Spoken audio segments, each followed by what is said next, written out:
안녕하세요, 주건드바의 쭈바입니다. 5월 24일 드바 소식입니다. 피닉스 선즈가 LA 레이커스와의 시리즈 첫 경기에서 기선제압에 성공했습니다. 이로써 피닉스는 11년 만에 진출한 플레이오프에서 첫 승을 거뒀는데요. 공교롭게도 이 피닉스가 플레이오프에서 마지막으로 승리를 거둔 상대팀이 바로 LA 레이커스였으며, 정확히 11년 전인 2010년 5월 24일에도 레이커스를 상대로 홈에서 플레이오프 승리를 거둔 재밌는 기록이 있네요. 만약 26일 경기에서도 승리할 경우 11년 만에 진출한 플레이오프에서 두 번이나 같은 날 같은 상대를 꺾게 되는 재밌는 역사를 만들 수 있게 됩니다.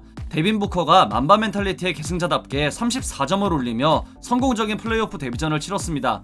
플레이메이커 크리스 폴이 2쿼터 9분 30초경 어깨 부상으로 100% 컨디션을 유지하기 힘든 상황에서 높은 집중력을 발휘해 끝까지 좋은 경기를 보이며 NBA 역사상 플레이오프 데뷔 무대에서 30점 이상을 기록한 29번째 선수가 되었습니다. 일찍이 될성 부른 나무는 떡잎부터 알아본다는 말을 들었던 만큼 이제는 플레이오프 무대에서 그 재능을 마음껏 뽐낼 수 있게 되었네요.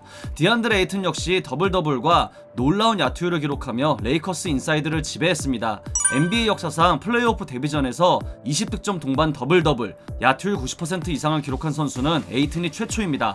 괜히 와일드 웨스트 전장에서 이번 시드를 차지한 게 아니라는 걸 제대로 보여준 피닉스가 2차전에서도 좋은 경기를 보여주길 바랍니다. 레이커스는 시리즈 첫 경기를 내주고 말았습니다. 위안거리가 있다면 작년 플레이오프를 떠올리면 됩니다. 레이커스의 공식은 1차전 패배 후 각성, 이후 4연승으로 다음 라운드 진출이었는데요. 정규 시즌 팀 리바운드 23위의 팀을 상대로 리바운드 마진 마이너스 17, 무엇보다 앤서니 데이비스가 극도의 부진을 겪었다는 점, 안드레 드러먼드의 영입은 이젠 실패라고 봐도 무방한 걸 봐선 그리 걱정할 문제일 수도 있겠습니다. 데이비스가 경기 후 인터뷰를 통해 수동적인 플레이를 한 게 패인이라며 다음 경기에선 좀 더 능동적으로 공격할 거라고 밝혔는데요. 시리즈의 중요한 변수가 될 2차전이 정말 기대됩니다. 경기 결과와는 별개로 오늘 논란이 될 만한 장면이 나왔는데요. 바로 이 장면입니다. 자유투를 던진 르브론에게 폴이 박스아웃을 시도했는데 이 르브론이 착지 과정에서 큰 부상을 당할 뻔한 장면이었죠. 물론 이후 카메론 페인과 알렉스 카루소의 신경전, 그리고 난입한 몬트레즐 헤럴까지 과열된 분위기로 인해 이 부분이 다소 주목되지 않은 느낌도 있었는데요. 경기 후 프랭크 보겔 감독은 인터뷰를 통해 지나치게 공격적인 박스아웃으로 위험한 플레이였다고 했습니다. 하지만 폴은 이에 전혀 할 말이 없고 단지 경쟁하고 있는 것이며 2쿼터 초반 당한 어깨 부상에 관해서는 꾸준히 관리를 받고 2차전에 출전할 준비를 할 거라고 했습니다. 폴은 이게 더티 플레이라고 생각하지 않는다는 건데요. 실제로 폴은 경기 후 앤서니 데이비스를 비롯한 다른 레이커스 선수들과 함께 걸어 나갔으며, 데이비스는 누구도 다치는 걸 원치 않지만 어느 정도의 강도는 있어야 하는 플레이오프 무대라는 걸 강조했습니다.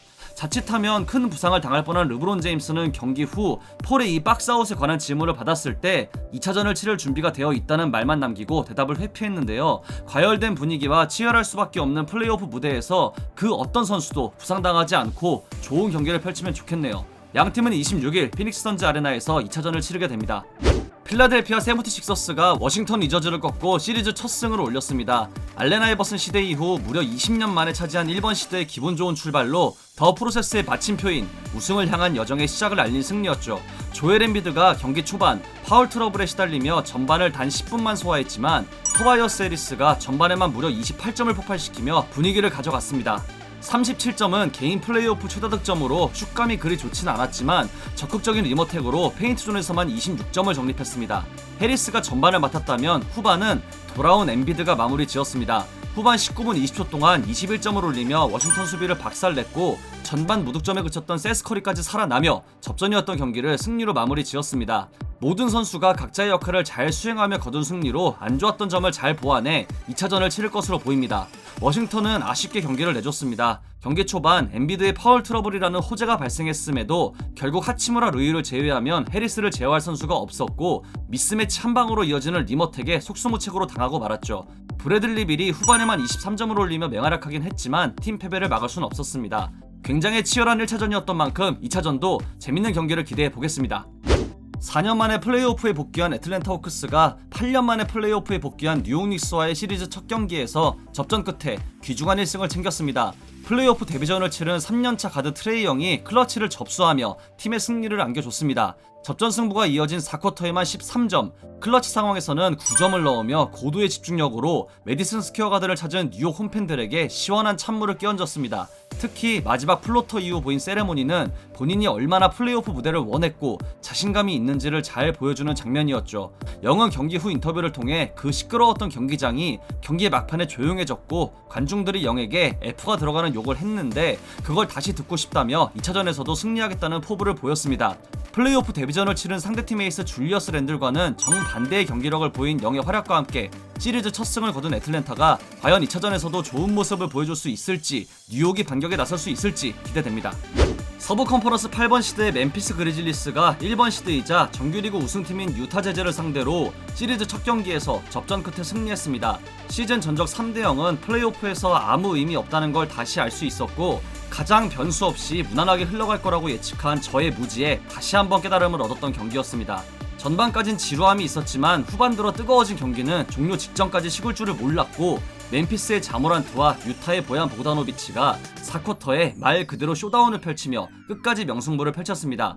비록 팀은 졌지만 보그다노비치는 후반에만 29점을 4쿼터에만 무려 20점을 폭발시켰는데요. 에이스 도노반 미첼의 공백을 확실하게 메워주며 팀의 공격을 진두지휘했습니다. 이는 유타 구단 역대 4쿼터 최다 득점 2위 기록이자 NBA 역사상 19번째로 플레이오프 4쿼터에서 20득점 이상을 넣은 선수가 되었습니다. 그야말로 역사적인 경기를 펼쳤음에도 1쿼터부터 7개의 실책을 범하며 주도권을 잡지 못한 팀 패배로 인해 그 의미가 퇴색되어 버리고 말았네요. 멤피스는 4쿼터의 사나이 자모란트와 에너자이저 딜런 브룩스의 맹활약으로 시리즈 첫 승을 거뒀습니다.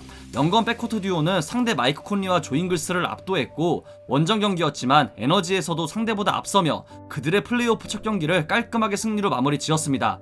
플레이오프 시리즈에서 1경기를 잡은 팀이 다음 라운드에 진출할 확률은 76.2%입니다. 과연 멤피스가 8번 시대의 기적을 이룰 수 있을지 2차전이 기대되네요.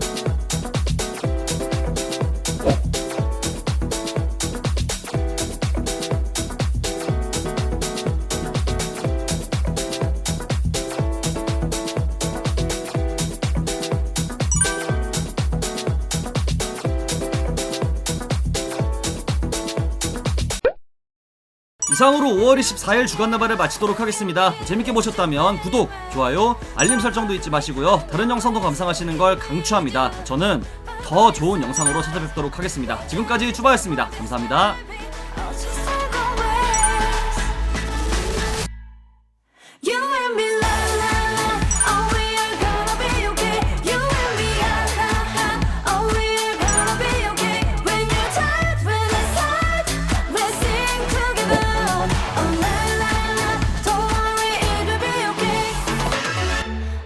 Strange in this wasting daily life.